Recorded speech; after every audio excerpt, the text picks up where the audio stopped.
হ্যাঁ, আসসালামু আলাইকুম প্রিয় বন্ধুরা।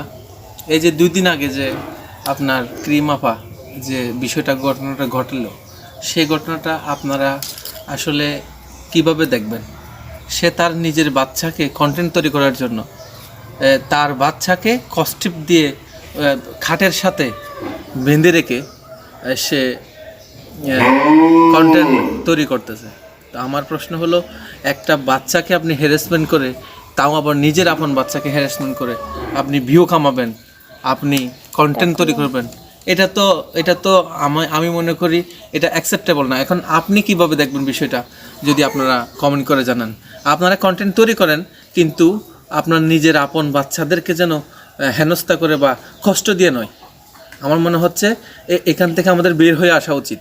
আমরা যারা কন্টেন্ট ক্রিয়েটর আছি, আমরা যারা মানুষের বিনোদন দিচ্ছি, এমন বিনোদন যেন না দিই যেন আমার দ্বারা যেন অন্য কারো ক্ষতি না হয়, আমার দ্বারা যেন অন্য কারো হ্যারাসমেন্ট না হয়, হোক সেটা শিশু, বৃদ্ধ কিংবা জনগণ বা মানুষ।